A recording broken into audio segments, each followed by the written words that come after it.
Hi folks, it's Tino here and I'm delighted to be joined on the Celtic Exchange today by someone who needs no introduction in the world of football journalism.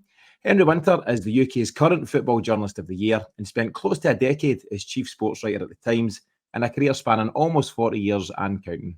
A recent visitor at Celtic's win over Rangers just a couple of weeks ago, Henry's here to talk Glasgow derbies, departing goalkeepers, Maverick managers and anything else that happens to come up. Henry, it's now over 30 years since you last attended a Celtic Rangers game. How's that fixture changed in the years since, or has it changed? Well, I think it's wrong that they're no way fans. I'm sure there are many reasons that you would understand better than me. But as an outsider walking in, particularly seeing the great Steen statue, and you go and you take a picture and you nod to the great man, and the words underneath, which have echoed even more since or during and since COVID, is that the game is nothing without fans. And that's home fans, that's away fans. And I think that's been sorted out for next season, and you're getting a percentage back. And whatever the rights and wrongs on either side, I'm not particularly bothered about. I'm just thinking of the best atmospheres, the fans, is with the fans there. And I mean, just those old firm games that you mentioned. I mean, it's slight frustration that I don't get up more, but you know what it's like down south. We've got this obsession with the big six in particular. And but when I do, having been at university in Scotland, I was very aware of the power of the old firm. Not about necessarily all about the sort of the intricacies and the sort of the history and all the sort of the extra side, but just going along to, I think it was at Ibrox when Paul Lambert had his nose broken in that collision with Jorg Alberts, just before the Euro 2000 playoff game between England and Scotland. And I bumped into Paul the other day because I live in the Midlands and Paul doesn't live too far away, and I mentioned that to him, and his role, Craig Brown had him earmarked to man-mark Paul Scholes. So the significance of that game, that challenge, but also the intensity of the atmosphere. And we write a lot, and I'm sure you talk a lot about, is the game becoming too gentrified? Is the atmosphere going? Certainly not in an Old Firm game, even with only one set of support there. I mean, that roar just before kickoff, the noise. I mean, looking around the press box, obviously they're all used to it. But when you've been to one or two of the libraries of the Premier League, it was like being plugged into the mains. Yeah, do you know, I read, obviously you were up covering that game for the Herald, Henry, and you put out a few pieces before and after the match. And I read with interest, your comments on it really kicks off with "You'll never walk alone," and then the players get into the huddle. And I think you noted that 23 seconds into the game, the place was still bedlam. You could hardly hear yourself thinking. Yeah, you're absolutely spot on. The famous quote from Jock Stein, "Football without the fans is nothing." It's as true then as it is today. And thankfully, we're about to resolve this, at least in part, next season. There'll be an allocation of 5%. And it's been a bone of contention for, I would say, the vast majority of genuine football fans, because this is what makes this fixture. It's the rivalry that makes it. And Scottish football at times has a habit of shooting itself in the foot.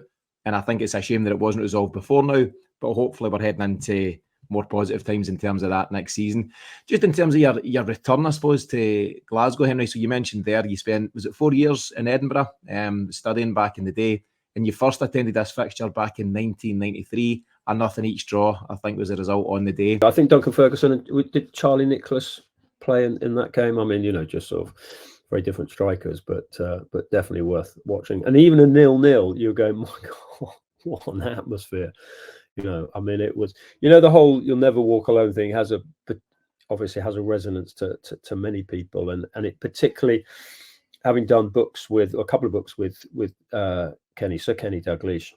Yeah. Whenever he rings, he always rings in Spanish, which always confuses me because he always talks in Spanish, and I'm going, I'll say you're Scottish and you live in Southport. But anyway, and the resonance of "You'll Never Walk Alone," and listening to Kenny, and obviously when Liverpool were trying to heal, to recover, to mourn, to pay respects after Hillsborough, Kenny and the club and Celtic being the sort of the embracing family club that they are, they sort of reached out, and Kenny often refers to the sound of the Celtic fans singing "You'll Never Walk Alone," and obviously it's your anthem, it's Liverpool's anthem.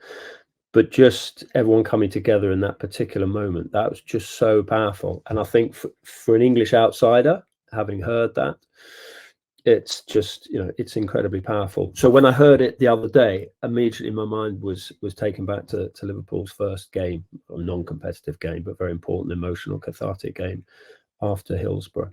And also that maybe this is a normal Glaswegian thing, but Dalglish once told me that he woke up the next morning with a fireman's helmet on his head, because I think they were staying in the Hilton or somewhere, and someone let off the fire alarm, and this was obviously after the match, and the fire brigade came over and I think stayed and had a sing song or whatever. And anyway, Kenny woke up with I assume it's a Strathclyde Fire Service helmet on his head, and that was so important for the club. So, and things like that, whatever rivalries between clubs. And I was there when was it El Hadji Diouf spat at a fan, Celtic fan? Yep. Remind me if I got that wrong. That's right. Incidents like that are actually easily overcome because of the strength of bonds between clubs, between supports, between managers, between boards. And that was certainly the case. And that was so strengthened after Hillsborough. Yeah, I think if I've got it right, Celtic or Liverpool won 4-0 the night, but obviously the result being completely irrelevant. That was around about the time, if I'm correct in saying, Henry, your career in sports journalism, football journalism started around about 85, 86. So you're maybe just a few years in at that time.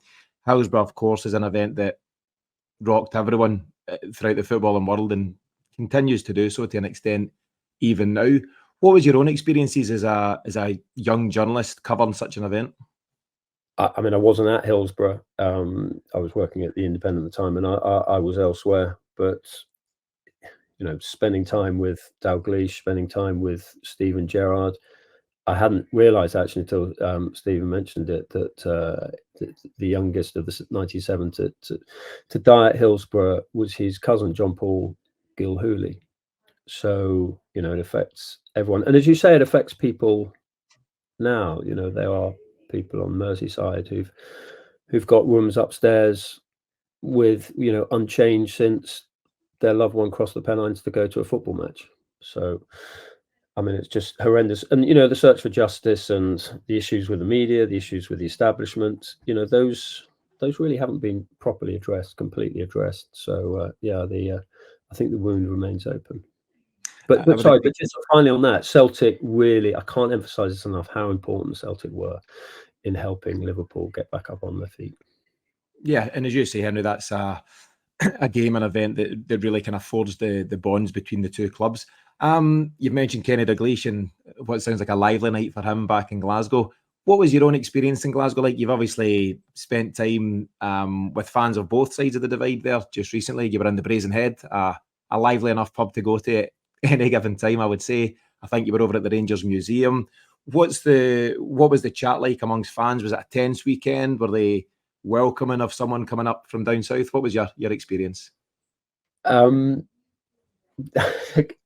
Entertaining. I mean, the whole Brazen Head thing, people were saying, what are you doing going in there? And maybe it's naivety on my part, but I believe in the essential goodness of people. And I think if you go in and you show respect and you don't nudge someone's arm when they're about to take a key shot when they're playing pool in that sort of main bit of the Brazen Head, I mean, it was a privilege to go in there because just to sort of walk around and just see, obviously there were people sort of sitting having a drink, and I don't actually drink, so maybe I'm the wrong person to go into a Glasgow pub, but just walking around and just looking at the pictures and at people that I've been very privileged to have got to know down the years. And the late great Tommy Burns, I remember doing a piece with him in his office, and when Celtic were going through a huge injury crisis, and I'd sort of stupidly, sort of maybe arrogantly mentioned that, I don't know why arrogant, but mentioned that I played East of Scotland League while at uni, and I was a centre half. And he said, "Oh, we need a centre half. We need a sort of big man. We need a centre half.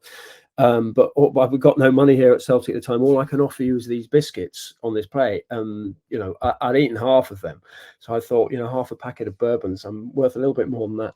So just the sort, the sort of the amazing people that you've had, Dalglish, Burns, and Henrik Larsson and Chris Sutton, well, but just to see the picture of, so when you walk into the Brazen Head, obviously the bar on the left, European Cup, I thought that was rather cool, European Cup, just obviously a replica, just on top of the fridge. I just thought that was a really nice sort of cool thing.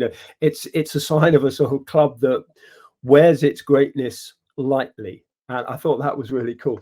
But yeah, just to sort of walk in slightly on the right where there's sort of that table and the bench, and then the picture of Sir Tommy Burns. And I actually stopped before going to the bar and just looked at Tommy Burns and just looked at that and just sort of soaked it all up. And yeah, the pictures all over the place, and obviously the European Cup program, the pen picks of that fantastic team. And I mean, I was covering England in 2004 in Lisbon at the National Stadium where England trained. I can remember the just training everyone was going on, and it was all sort of Scholes and Beckham and Sven, and everyone was doing sort of fancy set pieces. And then it's just this Celtic fan walked in with a Celtic shirt on, who'd been holidaying nearby, just walked to the centre circle. England security had just sort of dozed off, and he walked in, and there was literally sort of Scholes and I don't know the other players sort of juggling balls and sort of getting ready for training, and he just sort of dropped to his knee, kissed the centre circle, and then came back as if there was no one there. And I sort of had a word with him, and he said, "I'm just sort of here on holiday, and I just, this place is a shrine to me. It's a place of homage." So again, little things like that remind me, an outsider, just the power of Celtic's support, and also the weight, not the weight, but the sort of substance of your history. Yeah, Estadio Nacional that you mentioned there, absolutely a place of pilgrimage for Celtic fans since that very day in 1967. I found myself there. England training. I mean, it was just very fun. Maybe it was a sort of double whammy for him. First, I can go, as you say, pay homage, the pilgrimage, and also I can disrupt England training. Yeah, a double hit. But I found myself there just about 3 weeks ago, Henry. We were in Lisbon, family holiday, took the opportunity to visit the stadium. And it's a special place, for Celtic fans. It's about to be revamped, I believe, next summer. So there's a whole host of fans heading out now before it changes too much from what it was back then. It's it's still got a real authentic feel about it as a stadium. You can go to where Billy McNeil picked up the trophy, you can walk the tunnel, you can be in the changing rooms. It's a special place, and the security guard that takes us round says that all he sees all day every day is people in green and white hoop jerseys slipping him €20 and hoping to live the dream, or to relive the dream. Why did you choose Lisbon for your family holiday? I think I can guess. I think there was a tie in there. There was a bit of a coincidence. You mentioned the Brazen Head. Yeah, I mean, if you're looking for an authentic Celtic experience, it's as good a place as any, and a friendly place as well. It's got a slightly edgy reputation. It's in the Gorbals, so that, there's always a bit of edge around it to an extent. But genuinely friendly people, and I'm not surprised that you get a warm welcome. What was the mood like in the camp? Was that maybe the Thursday or Friday before the Saturday game? Yeah, mood in the camp as in Celtic. Yeah. Yeah, I mean, you're not embedded in the camp, so you're looking at it from the outside. But I went up to training. I've not been to Lennoxton before. I mean, it's an amazing journey. I mean, I thought, where am I going? When you sort of turned off the sort of the main road, you gone onto a smaller road, and then a smaller road, and then sort of headed up into, and then just headed up through the woods, and then you arrive at the top. And there's the sort of, the old castle in the background. It was a glorious hot day, and I didn't quite expect to see the sort of, Joe Hart walking out for training. The first thing he did was put suntan lotion on. I mean, it was just, I thought it'd be sort of mid repellent or sort of, double sou'westers. And but I'd sort of got there, and I got there on time. But one thing, there weren't actually that many other media there. There was sort of like 2 camera crews, I think, one and then plus 1 in house. I think all the other journalists were coming along for the press conferences later, but I just wanted to get it because I just love watching training. I just love watching players train, and that interaction between players. You get so much, even if you only allow 15 minutes before you get sort of ushered out. I just find it fascinating just to see the body language between individual players, but also towards the manager as well, and particularly with someone like Brendan, because that's such a big part of Brendan's management success. Is that empathy, that emotional intelligence that he has with people. I mean, even me as just as like a sort of a journalist and outsider, I've always found him very engaging. He's very friendly. There's eye contact. There's a handshake. How you doing, and how things at Leicester, because I live near Leicester, and all that. And it was just nice just have a sort of I don't know, 8-10 minute catch up with him on the on the touchline, and also to see Joe Hart as well, because I'm very. You know, we're you know, it's like we're journalists. We're the other side of the divide. But with footballers, you do remember that they are people. You do that, you know, they're flesh and blood, and you do become not emotionally attached, but you do have sort of respect for them as people as well as professionals. And on both those counts, with Joe Hart, I just got huge respect for him. And I was at the Pep Guardiola press conference when he basically said that at Manchester City, when he said that Joe Hart wasn't going to play because his footballing skills weren't good enough. And I was thinking, how unfair is this? You know, I was in the Nou Camp when he made all those saves from Messi and the great Barcelona players. He was absolutely sensational. I was saying, you are losing a really good goalkeeper. So on Joe Hart, I mean, it was just nice just to sort of say hi to him and, you know, how's the family, and can't believe you're retiring. I mean, because for me, I've not seen him for a year or so. He just looked fantastic. He just looked so lean and fit, and in a way, I kind of understood it. He's bowing. I mean, he's got another year in him, undoubtedly, but I quite like the way he's bowing out at the top, and particularly subsequently with the with the league title, because Joe Hart, as a player, as a goalkeeper, fantastic servant for England, should be remembered as a winner. Absolutely. Do you know, after Celtic picked up the trophy on Saturday, he went to speak to Sky Sports, and I think it was Lenny and Chris Sutton in particular, trying to convince him that he still had another year left in the tank, but he wants to go out on the highest of highs. He's got a huge opportunity to do so with the double on Saturday if that goes well, but he finishes a winner regardless. He's lifted the league trophy for the third time in a row. And I was going to ask, Henry, so again, you'll have had close dealings with Joe in a variety of ways, whether it was Premier League coverage you were doing or for the England national team. He's a guy who made his debut, I believe, 20 years ago as a 17-year-old kid for Shrewsbury, made it to Man City, double Premier League winner. Was in the squad for the 2010 World Cup, but I don't think he featured, but he did play Euro 2012, World Cup 2014. What's your dealings been like with Joe over the years, and have you seen him change as a person over that time? No, I think he's been pretty much the same. He's just a sort of, you know, the down-to-earth, likable individual. I mean, you know, occasionally a bit mad at times in goal. I mean, Euro 2012, the penalty shootout. Pirlo had a few comments to make on that, but as a goalkeeper, absolutely outstanding. I mean, you don't win so many caps for England. I'm guessing, but I think it's around 70 odd. I mean, it's just phenomenal how many he had, and that consistent excellence. He showed me his hands once, and just the battering that they take is extraordinary. I got a text from him once, which I don't often do from players, but just highlighting. He was watching a game. I was at the game, and the goalkeeper had been beaten. I think it was by Mesut Ozil. I can't remember the goalkeeper, but it was an Arsenal game, and the goalkeeper was getting battered by the pundits on TV and probably me on social media. And Joe Hart made a fantastic technical point about something that Mesut Ozil had done in terms of angling the ball, which would have beaten any keeper. So I thought, wow, this guy is obviously a deep thinker about the game, and will be a good coach one day. But just on Joe Hart, I would absolutely love it if he went and spent this summer playing cricket, because he was a very good batsman. I think he played for Shropshire, and you know, and Scotland has experience of goalkeeper, wicket keepers.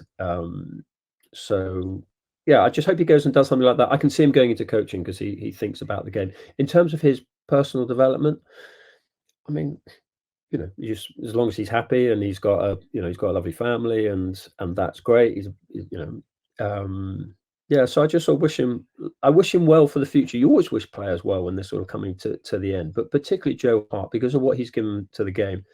And I know you guys properly appreciate him, but I don't think he's completely appreciated down south, partly because one or two of Pep's comments, maybe Pirlo's comments as well. Maybe actually because that consistent excellence that he showed, maybe we've sort of slightly taken him for granted.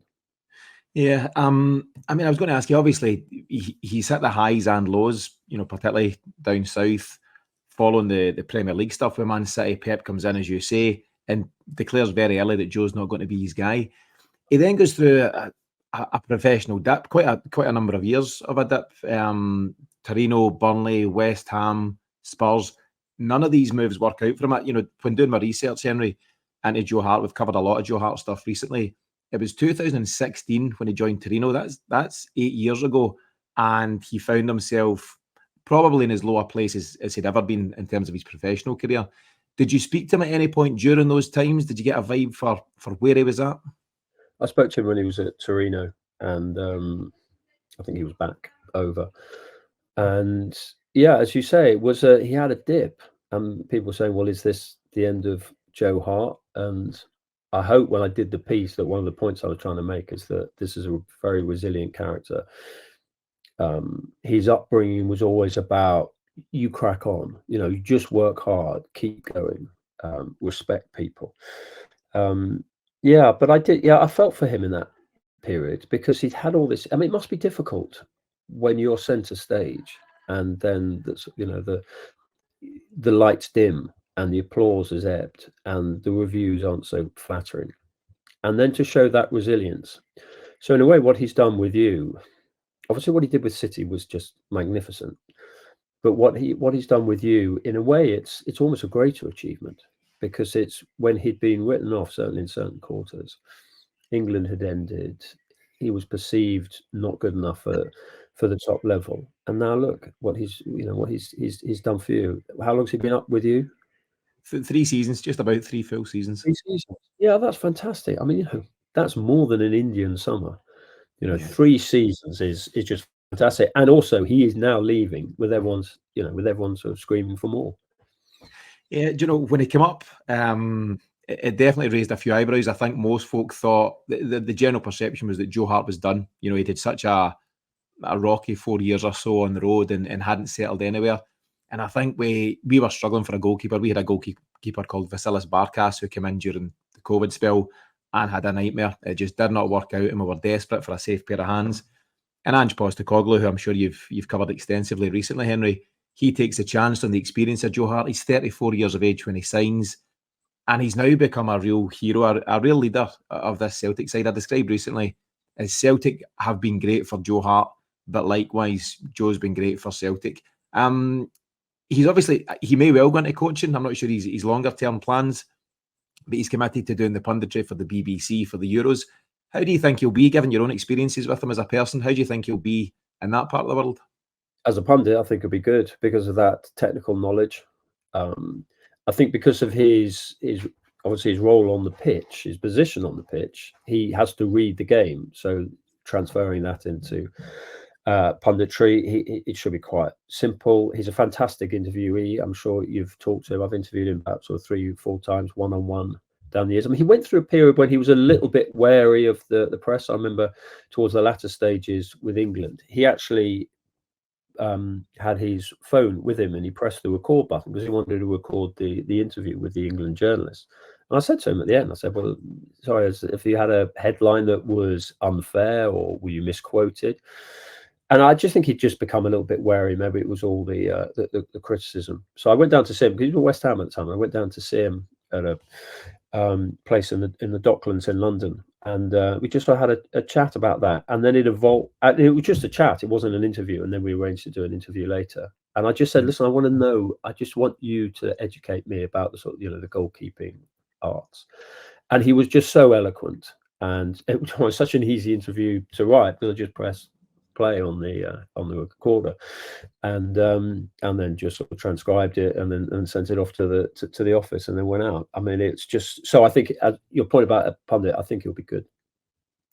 There was an interview doing the rounds last week on social media. It was a BBC piece. I think Joe was speaking about mental health in the game and something he was quite passionate about. And I'm not sure if it was after Burnley, after Tino, but it was certainly during that difficult spell for him when he basically said that, generally speaking, he was happy with his lot in life. He was fairly content, but he thought he had one more gig in him. He needed somebody to put their faith in him and give him that last chance. And Celtic's been the perfect fit. And it's been wall to wall Joe Hart over the last 14 days or so. We lifted the trophies, with the big win against Rangers. We've got the Scottish Cup on Saturday. There's been lots of interviews, lots of content.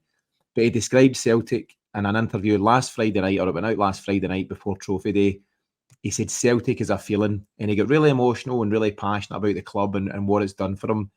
And it was just great to see he's a guy, as I say, who's embraced this opportunity, and he'll now be a Celtic fan forever. And for that, we're obviously delighted. What would your final line be on Joe Hart's career? If you had to write a final line on what he's achieved, Henry. Isn't that a beautiful expression, a beautiful compliment to Celtic Football Club? Celtic is a feeling.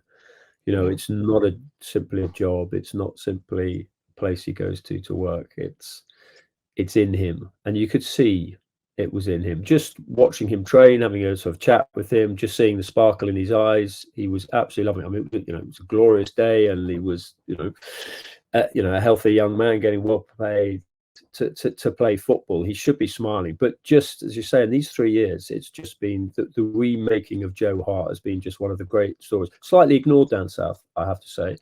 I mean, we were sort of debating the England squad with Gareth Southgate earlier in the week, and you could have, if I'm allowed to mention Rodgers, you could have made a case for Butland as well.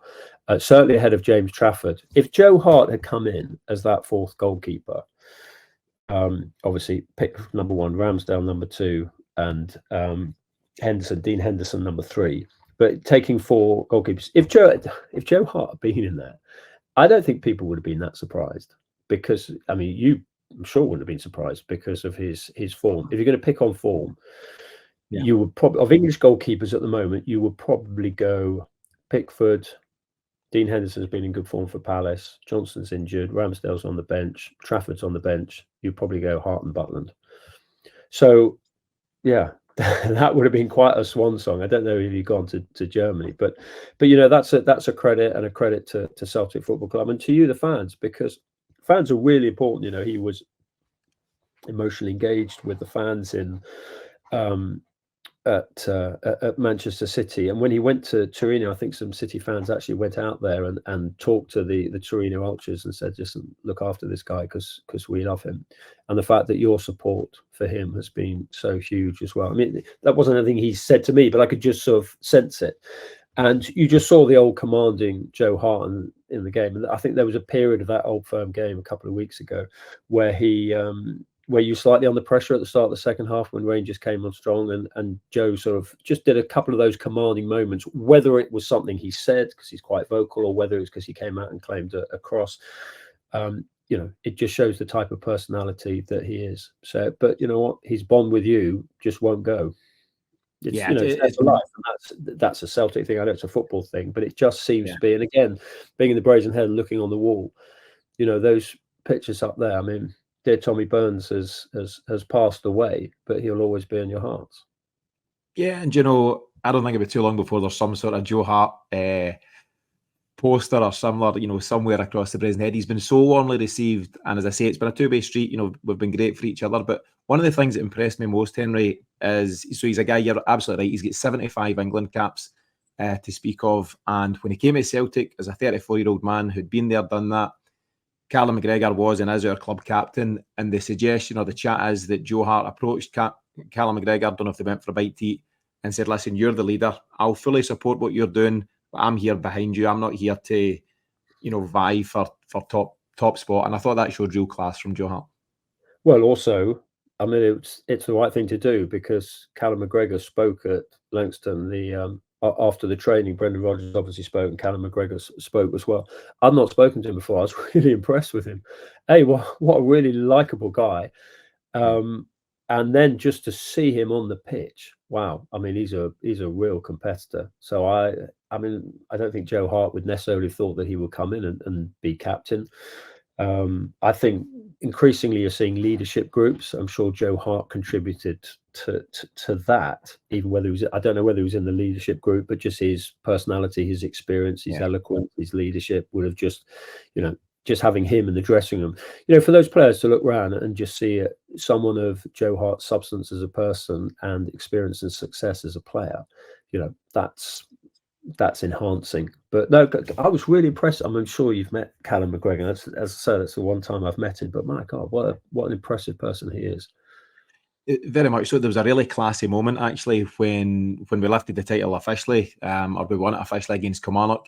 Callum McGregor went off with minutes to spare, and he goes to Joe Hart with the armband, and they have the embrace, and it was a special moment. There's a real great image of it, a real great photo of it that I'm sure will be seen for years to come. So yeah, in terms of Joe Hart, he's been immense for Celtic, and there's one last big push. I think the players are desperate to do it for him on Saturday, and fingers crossed they will. Let's take it back to guys like Callum McGregor, Henry, and your experience of that game. So you're in the press box, 11th of May there, Celtic 2, Rangers 1.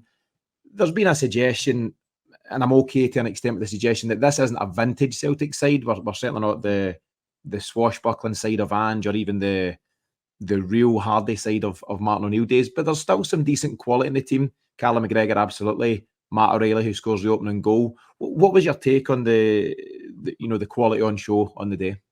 Well, Matt O'Reilly, I thought was outstanding. I just thought he missed the penalty, didn't he, in the second half? But I just thought, God, what a talent he is. I thought the football was decent. You won't get any Premier League snobbery with me on that. Just McGregor, just that sort of the relentlessness, the spikiness without being aggressive, if you know sort of kind of what I mean, that sort of competitive element to him. I thought he was outstanding. And who was forgive my ignorance, that was it the left-sided centre half? I thought was excellent. Liam Scales. Yeah. I mean, I don't know how he sort of, on your fan sort of votes for player of the match, but I thought he stood out. And he got interviewed afterwards. He came over again as a, again, great credit to him and his family and the club. He came over as a really sort of likable guy. But yeah, McGregor, I thought, wow, I mean, I assume he'll be in the Scotland squad. I assume he'll be in the starting lineup. And I know Scotland isn't necessarily high on your, you're all about Celtic, but you've got some good players. We see it down south, particularly on the on the left side. You look at it, Tierney, Robertson. You've got some good players. McGinn, I watch a lot of McGinn. What a competitor he is. But I've always thought that even when it's been an average Scottish generation, or as you say, maybe not the greatest Celtic team, they've all got this will to win. They've all got this desire to do it for the fans, to do it for the shirt. There's always that in there, and you can't say that of all teams. Yeah, do you know, it's a very good group. It's interesting you point out the humility of a guy like Liam Scales. Liam Scales very much thought he was on the way out, barely featured under Ange Postecoglou, was on loan at Aberdeen and was just about to go back to Aberdeen by all accounts. Celtic had some injury issues. Cameron Carter-Vickers was struggling. He gets a start, and I think he's played around about 40 games this season. The general perception is that Liam Scales might not be the future of Celtic, but he deserves great credit for what he's achieved, this season that we're in. Callum McGregor is the man, though. He galvanises everyone. He is a very balanced young man. You've seen it in the press conference, Henry. It's a channeled aggression, if that's the right way to put it. He's very, balanced with what he does, and I think everyone takes his lead. But Matt O'Reilly in particular, he's a guy who's flourished under Brendan Rodgers. He was good under Ange. He signed in the January. He's now had 2.5 seasons at Celtic. He should have swept the boards at the Player of the Year awards, but for some reason has been overlooked. There is a suggestion now that he's off to pastures new in the summer. Atletico bid for him in January. Inter Milan, having just picked up Serie A, seem to be in the mix. Do you think someone down south should be taking a punt on a guy like Matt O'Reilly? Yeah, definitely. But I hope he stays at Celtic. I mean, another year developing there. I know we're in the sort of, the merry-go-round stage of the year where everyone's being linked with everyone and they'll either get new contracts or move on. But I don't think it's always, worth rushing around all over the place. It must be a difficult place to leave, Celtic Park, because of that. In fact, there's something that so either Joe or Brendan was talking about when I talked to them, and I think probably both of them, they were just saying what an absolute fantastic stage it is to go there, to play in the Champions League, to have that. What are you, 60,000, is it? 62,000? Yep. And I always like stadiums, and this is a particular quirk, which are slightly raised. I love to walk up to a stadium, whether it's like St James's Park in Newcastle or the Allianz. The Allianz is actually slightly lower, but you actually climb up a hill to get to it. I'm sure you've been there. And Celtic Park's the same. In walking up from the road, and then just to sort of see it gleaming there on the horizon, I don't know, it just gives it even more of a. I mean, for players to go and perform on that stage, you really have to think about what you are, whatever the attraction of where you could go. Obviously, if it's an Atletico or an Inter Milan, those are big clubs. But you are. I mean, saying this as an outsider, and you would understand this far more, and you'd be better placed to express it far more eloquently and significantly than I can. But it just seems a special place, and think twice before leaving. It's a really interesting point because so we've spoken about Joe Hart and how balanced he is when he speaks. Matt O'Reilly he's very much the modern day footballer. He's a world away from maybe the heavy drinking players of the 70s and 80s. He's a guy who does yoga, meditation. He's got a life coach, I believe, and he speaks very openly about all of these things. And he's always working to improve himself, primarily as a person and then as a footballer. And when he speaks in interviews, he's just really impressive. He was spoken to on the pitch on Trophy Day last Saturday, and he looks like a guy who's got a decision to make, and it's not going to be easy. It's going to be very hard to turn down someone like Atletico, for example, but he also appreciates where he is right now in life. And Celtic's big ticket is the fact that we go into this new Champions League format with 8 guaranteed games. So in recent years, Henry, we've been there, but we've just been there to take part, not to compete, and we've fallen short after the 6 group games. This is a really attractive proposition for Matt O'Reilly or anyone that Celtic might be trying to attract, in terms of saying, you've got 8 games in this new format at the very top level against 8 different sides. And that's a real, something to look forward to. So Matt O'Reilly's got a call to make. He could go and make himself a very wealthy man, but he could follow the route that some players like Hudson-Edouard have taken, for example, and go to a Palace or, I don't know, an Everton or a mid-tier English side, become a very, very wealthy young man, but never see European football again. And that's the call for these guys. What I would echo and respect and parrot the views of Sir Alex Ferguson. Just go for the football and the money will come.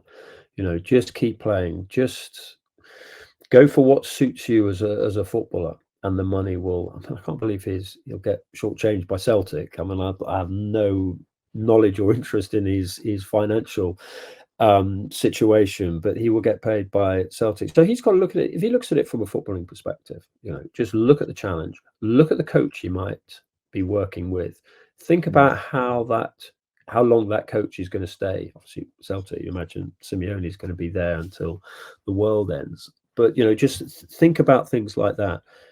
But as you say, Celtic. I mean, I've got friends who friends with Barcelona fans simply from that train journey down after that mad game that you had when you beat them, I don't know, 15, 20 years ago. And they got the sleeper up to Glasgow, and then they got the, whatever it was, the 10 o'clock back. And, they got friends for life because of that game, because of how Celtic played that night, because of the sort of, the drama of playing Barcelona. So, I mean, we're not sort of necessarily looking back to sort of 67 for European glory. But you've had some major nights since then, and I don't see, as you say, under the current format, which I'm not a huge fan of the current format, but why rush away? How old is he? 23. Yeah, if he was 25, it would be different. I mean, I don't know what his family situation is, but again, do you want to take young kids abroad? I don't know what situation that he's in. He's 23. He's young. He could give Celtic another year. But as you say, if he's likely to go, I'm sure he'll go with your best wishes. But go to a major club, as you say. I mean, having said that, Palace are doing quite well at the moment. But, they are actually. That is a hope. There's a model at Celtic, and we accept our place in the hierarchy. The food chain in terms of the footballing world. And Matt O'Reilly and others of his ilk will move on at some point, Henry. But we just hope it's to a place that is the right fit for him. The other big thing is that he's found. On that, I sort of slightly dispute that general thing as we should respect our place in the sort of the football food chain. I quite like the clubs who defy that. My local club, Leicester City, they went out and got Riyad Mahrez for I think like 70,000, and they fought and they built. And I can remember one of the executives came up to me halfway through the season at a Leicester home game. And he said, "We've now spent more on those clappers things that the Leicester fans love. They'd spent more on that than they had on Riyad Mahrez." So, excuse me. With good recruitment, with good hungry players, with a good manager, which you've got, with the fan base that you've got behind, why can't you upset the odds, upset the pecking order? Everyone assumed Bayer Leverkusen were going to win last night. Yeah. Atalanta with Adamola Lookman, a player I know well. he's sort of slightly dismissed in the Premier League. And look at how he's responded. I mean, with respect, Celtic were a bigger club than Atalanta. Okay, so it's Champions League, Europa League, I get that, but I just don't. I don't think it's in Celtic's DNA to accept their place in the world pecking order. It's about you walk into your ground, you see Jock Stein there. I walked into your local pub and there was a European Cup on the bar. You got a lot going for you. Maybe that's a bit naive of me, but I don't like this acceptance of I'll know, stay in your lane. I don't like that mentality to life, let alone sport. Do you know what? You've put me to shame there, Henry, and you've given me food for thought. I think part of it is because Celtic dominate domestically and have done for some time now, and that's enjoyable, and that's a huge part of Glasgow's football and life. We have been conditioned to an extent, or become conditioned due to pretty frequent failings in Europe. So there was that huge night. The Barcelona night was November 7th, 2012. It was actually the day after Celtic turned 125 years old to the day. So a special time for Celtic. But since then, there's not been many highs. But you're absolutely right. If I don't show ambition as a fan and someone that's so passionate, you can't expect the club to do so. And I think we're now in a position where we've picked up the title for a third consecutive season. There's untold riches for this new Champions League format, whether you do agree with the format of it or not. And why can't Celtic do what Atalanta have done, for example? That's their first European trophy ever. I think it's their first trophy of any sort since 1963. They've got a very talented guy, forgive me for forgetting his name, Henry, but the coach at Atalanta, a guy who's been undermined. A colleague of yours, is it James Horncastle, really spoke so well of him during this Europa League run. And why can't Celtic do such a thing? The challenge will be that at Champions League level, you don't now fall into Europa or Conference League, so it's the big one or bust. But why can't Celtic be more ambitious, be more competitive? You're absolutely right. Just on that point, Henry, and to finish that section, there's always the question of Celtic and Rangers potentially joining the Premier League, and whether that'll ever happen, we don't know. No, not happening. Honestly, we can save some time. Just not happening. First, the Premier League clubs won't vote for it. Secondly, the police wouldn't tolerate it. Thirdly, the damage it would do to Scottish football. Fourthly, if you go into Europe, it's effectively the gift via UEFA, via the National Association, with the Football Association surrender English places to two Scottish teams. I mean, I know it's a constant debate, and walking into Celtic Park, a couple of people mentioned it, but ain't happening. Yeah. And you've given 4 very strong reasons for it. It always comes up. Brendan was asked in the last 24 hours. He gave the answer. And it's all hypothetical, isn't it? He gave the answer that with the resources there and with the size of the club, he feels Celtic could potentially be top 6, but maybe we'll never know, Henry. Top 6 in the Premier League? That's the line. After how long? Did he put a time limit on it? He didn't say. Right, okay. I mean, with respect to it, but look, as you say, if you generated the money over a certain period of time, then you could get into the top 6. But would you start in the Premier League? You wouldn't. Would you start? Where would you start in the EFL? You're going to start in the National League North. I mean, they're too many things. I mean, if you said to Celtic fans, you're going to be facing, I don't know, some non-league team in on the edge of Skelmersdale, and then 8 years' time you might be in the Premier League. I don't think you accept that. Look, Scottish football, you would hope with what happens in the Euros, there'll be even more interest in Scottish football. More players will come through. All the sort of the issues we have to face down south, childhood obesity, all those things, sports facilities. You hope that there will be investment in those. More players will come through, which will enhance Celtic. You've got a good academy. You're always on the lookout for good players. You recruit well.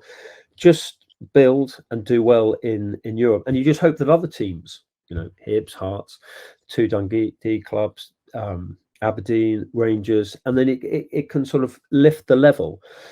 But yeah, just coming to the Premier League, I mean, it would take too long, and there'd be too many obstacles. So look, sorry to be sort of boring, but it's just not going to happen. And I think one thing that people do remember down here was at the UEFA Cup final in Manchester when like 150,000 Rangers fans came down, whether they were all Rangers fans, whatever.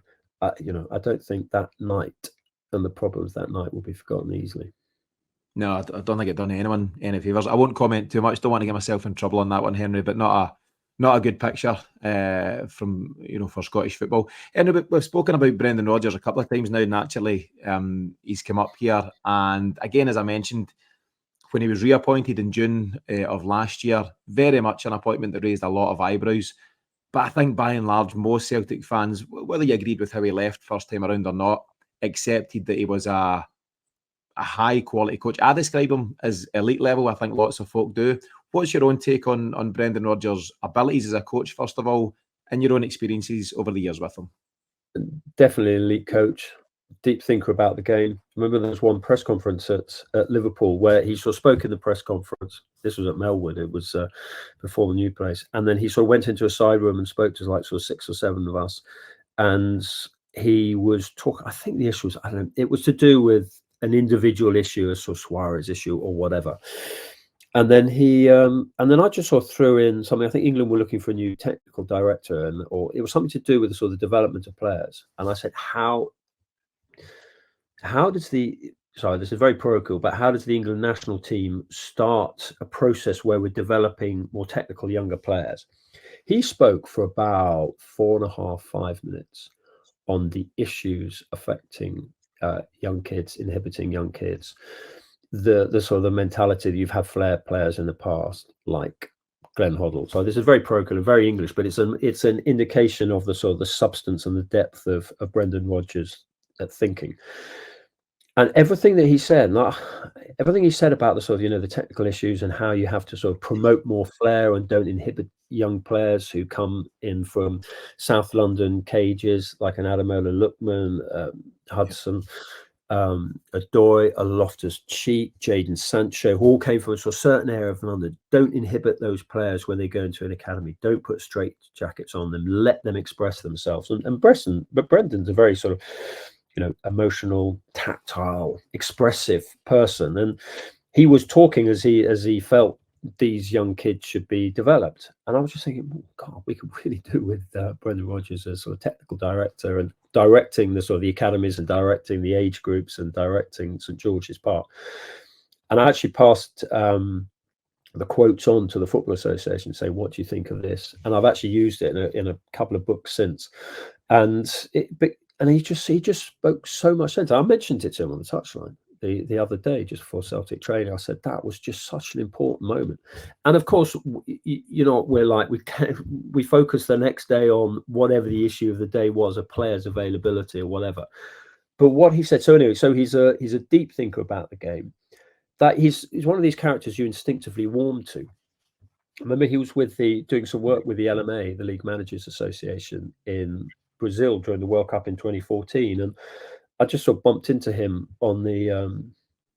He was strolling down the Copacabana. Brendan didn't stroll; he was marching somewhere, and we just had a stop and like a sort of 5-minute chat. I think it was about Liverpool, or about England, because England weren't doing so well there. And he made certain tactical points about England, and it was all sort of off the record. I wasn't going to use anything of it. And it was just incredibly interesting what he said, on a tactical basis. But also I came away, it's hard not to walk down the Copacabana beach, without a smile on your face. And I just came away smiling, just thinking that was a really enthusing. He enthuses people. And I know he gets this sort of slightly strange stick thrown at him, sort of David Brent stuff. And that's just tribalism from other clubs or other fans of other clubs. I find it very uplifting.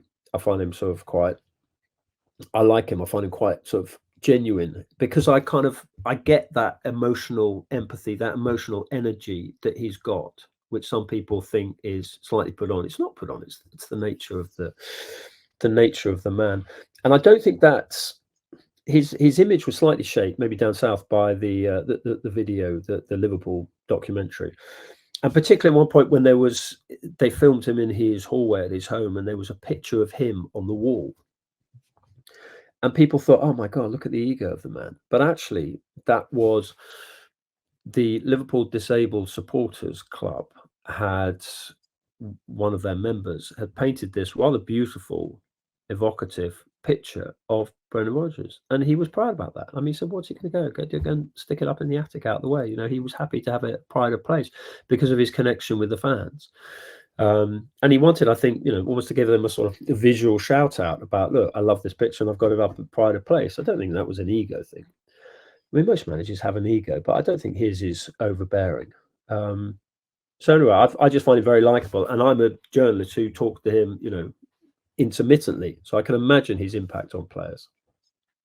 Yeah, I have no doubt, and I find him very personable as well. I've got a friend, I won't mention him just in case, but a friend that used to coach at the academy at Celtic, and basically he applied for a big job in the States and needed at least 2 professional references to help him get that job.